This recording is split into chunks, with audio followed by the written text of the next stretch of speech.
Welcome to That's Good Sports. I am Brandon. If I'm ever asleep at the wheel, it's just because I'm exhausted. It's because I'm so tired that I have no other choice but to close my eyes and escape the reality of being rejected by every prostitute in the city. Perna. TMZ Sports got a hold of the Darren McFadden arrest video when he was asleep in his car at a Whataburger in McKinney, Texas, and drove his automobile into a wall while the cops were trying to wake him up. This looks like a hidden level on GoldenEye. Now, we've seen Malcolm Floyd asleep at the wheel. We've seen Cardinals GM Steve Keim refusing a breathalyzer. But this is the most unreal shit I have ever seen. And we'll discuss today on That's Good Sports.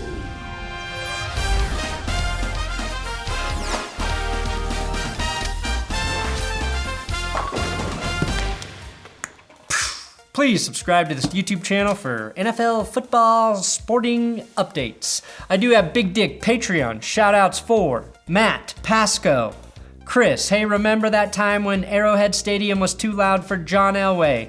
With a big $60 donation. I know it says $1, but he gave $60 and then decided to do a $1 monthly donation following that. So huge shout out for you, Chris. Glenn Beaumont. Joe Burrow's big dick wrapped around the Offensive Rookie of the Year trophy. Seth Stern, Atticus Long, Michael Pack, Sportsball 101, Evan Howell, Ayuba, Scooter Elway is good for Broncos, woo, and Bradley Cussmotor. Thank you guys so much for your donations. Patreon.com/ThatsGoodSports. That's how you support this channel. That's how you keep the lights on, keep the camera rolling. That's how it is. You get it. I like your money. Running back Darren McFadden was selected 4th overall by the Oakland Raiders in the 2008 NFL Draft. He had 7 seasons with the Raiders, then signed with the Cowboys in 2015 to have his second best season, notching his second 1,000-yard performance, and he last played in the NFL in 2017. Now, this McFadden arrest is old news, a blip in the January 2019 news cycle, back when we were dreading another Patriots Super Bowl win instead of the end of the world. Although I warned that the two were related. Now, Darren McFadden was arrested for resisting arrest and a DWI as he had a blood alcohol level of 0.15 or greater, which is basically twice the legal limit. But let's walk through this unreal video of the former NFL running back getting arrested. It starts with the police trying to wake McFadden up, who is passed out in his GMC Yukon. His Yukon is running, by the way, and the police do everything they can to wake McFadden, who doesn't just look drunk, he looks like he just left Bill Cosby's house after having several drinks. They knock on his window. They shine flashlights on him. I'm pretty sure one cop pulled out a flashlight to get his attention, and then they shake the entire Yukon. Everyone knows the best way, though, to wake up a running back is to just call his number. 32, power trap, going to 20, on 2, ready, break. That always gets a back's attention. Now, you can see McFadden's head bobbling around like he's a statue on Dwight Schrute's desk. This part was a mistake by the police.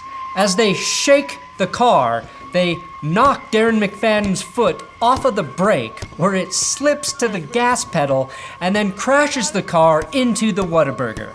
Now, Darren McFadden sleeps the same way he rushed the ball in his final season for the Dallas Cowboys, putting on the brakes and suddenly changing direction and then smashing into a wall for a negative gain. But this shit really happened.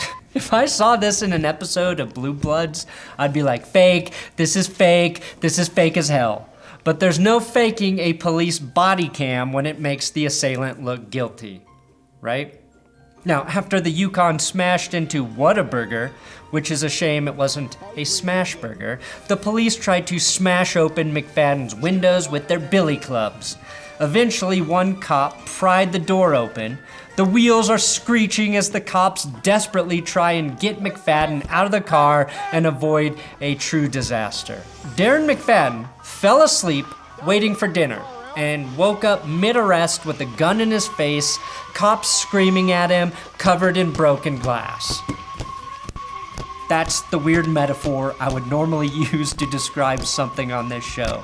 What McFadden did is so out of the norm, I can't make it more interesting by saying something like, that's like going to your dentist to get your teeth cleaned, only to be told your wife wants a divorce because she doesn't want to be around you while you battle rectal cancer.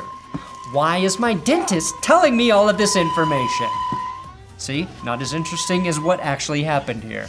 I'm sure McFadden remembers very little from that night, and I'm just happy nobody was hurt, from the police to McFadden to any unfortunate soul at that Whataburger.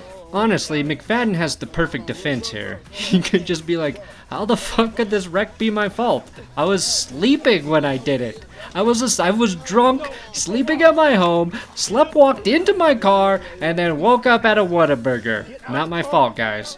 Now, according to TMZ Sports, where this video was posted, McFadden spent 3 to 4 days in jail, paid some fines, and then had his driver's license suspended for 90 days after taking a plea to reduce his charges to a DUI to have the resisting arrest charges dismissed. What puzzles me is after seeing how hard a severely inebriated Darren McFadden was to tackle by 3 policemen, I am surprised he wasn't a 1,000-yard rusher every year he was in the NFL.